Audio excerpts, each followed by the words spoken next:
Our next speaker is Cathy Sloan, who's a theatre maker and a performance researcher who's recently completed her PhD at Central, theorising performances that are engaged with recovery from addiction. Please welcome Cathy onto the stage.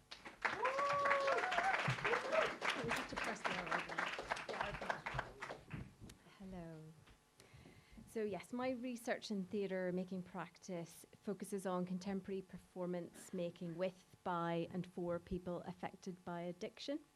I document these practices and theorise them and refer to them as recovery engaged, deliberately, because by recovery engaged I mean performance activity that's infused with a very specific understanding of the lived experiences of addiction and of processes of recovery from it. The event I'm about to talk to you about was an experiment that emerged from the conclusion of my PhD project, and in fact the beginning of the ideas for the event began during a workshop about public engagement that was by the lovely Naomi, who's been running up and down this evening, and she challenged us to think of what we'd do to share our research beyond the academic kind of language and setting that we were in. And that was quite a timely challenge for me, although I was a bit hesitant and resistant at first, because I realised with my research I needed to find a way to communicate what I'd been doing, what I'd been writing in an academic way that could be accessible to people beyond that bubble of the academic circle. And so I began to formulate an experiment. And so this experiment was an experiment in sharing knowledges about performance practice. Also an experiment of how do I get lots of different types of people together, not academics, not the usual types of people that might listen to my research, into a room.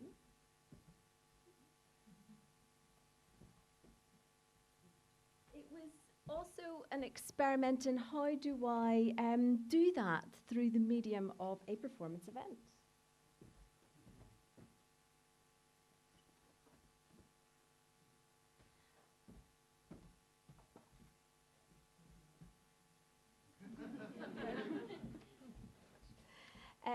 But it was also an experiment in how to share the ethical and political ethos of my research that recognises our collective responsibility in society for creating social environments that are conducive to atmospheres of recovery. And I'll explain a bit about atmospheres of recovery in a moment.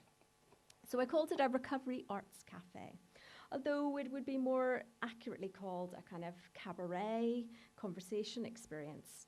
And I think the best way to explain what that was is to show you. And so what I'm going to do is show you a slideshow of the documentation of the event.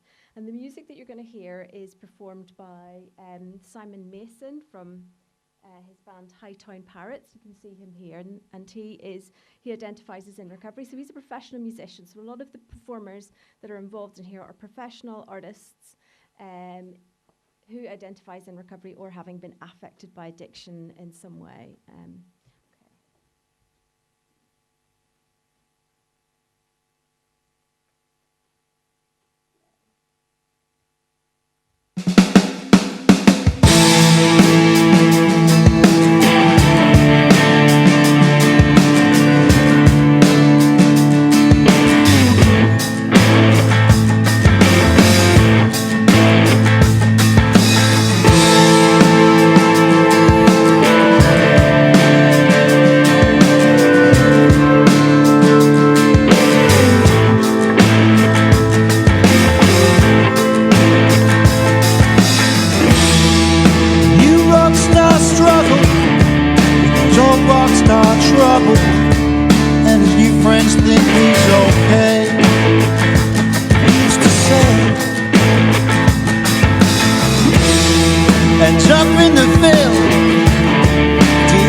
Tomorrow, you're all out tomorrow.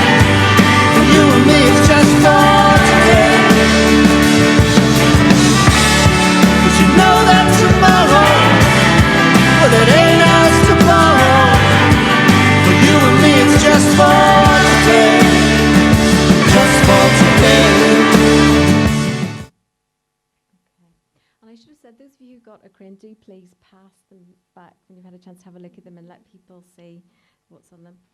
So to explain why and how this is an experiment, I think it makes sense to first explain a little bit about the focus of my research.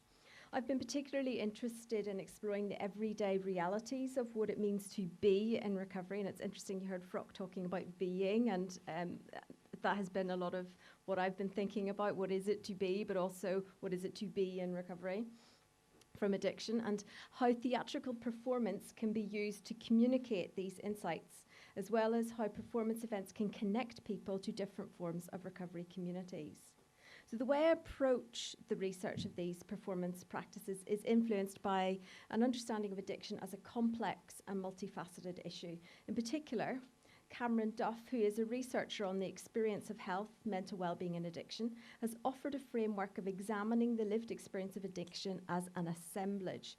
So that involves thinking of it as a web of interacting features that include places, objects, bodily sensations, social context, and so on.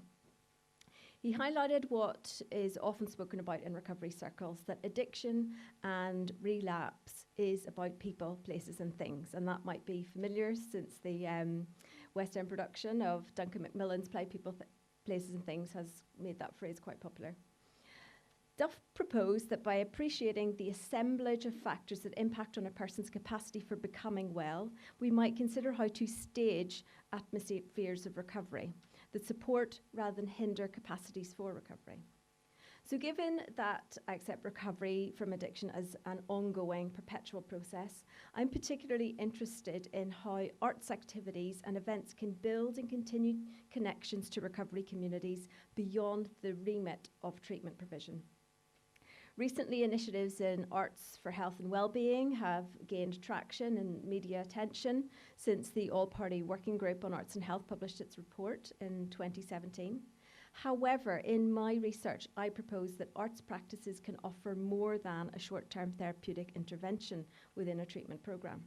The argument I make is that to continue to promote environments conducive to recovery after participation in treatment services has ceased, performance events hold the potential to instigate occasions of recovery communities and indeed stage atmospheres of recovery.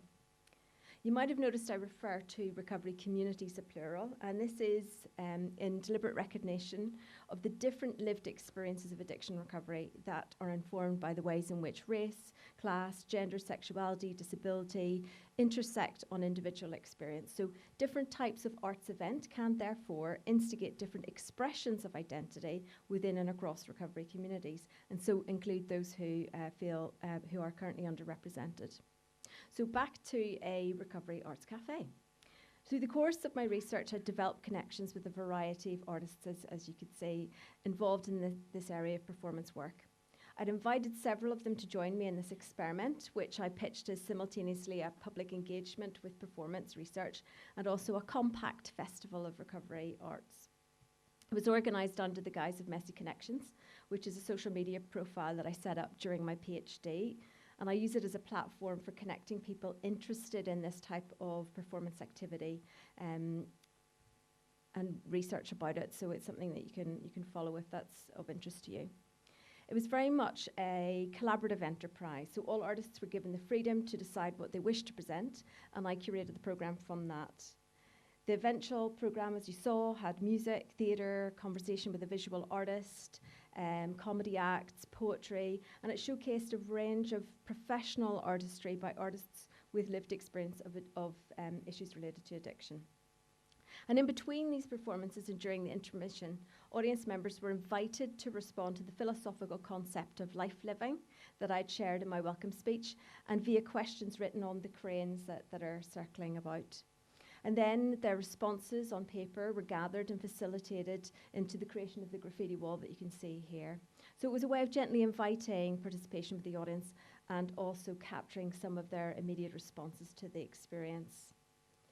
So the performers who identified as in recovery, and they had been in recovery for many years, they weren't people who were in need of a treatment intervention, but in staging the atmospheres of recovery, they were able to enjoy connection with others who had insight into the complexity of recovery from addiction, and they were able to meet for the first time other artists in that field of practice. So staging atmospheres of recovery through performance events generates a space in which people can connect to the themes and experiences related to addiction in a non-stigmatized way. This is particularly the case when these performances are staged in a relaxed context like this one, where the sociability is attuned to a way of being in recovery. So when I envisage such gatherings as regular social events, expressing different forms of recovery identities across the UK, I imagine their potential to encourage the spread of environments that are conducive to supporting recovery through regular encounters with recovery-engaged cultural activity. And so I intend to continue to experiment with the pop-up recovery arts events. And if you want to join us, as I've said, follow us on Twitter @MessyConnect and see what happens next.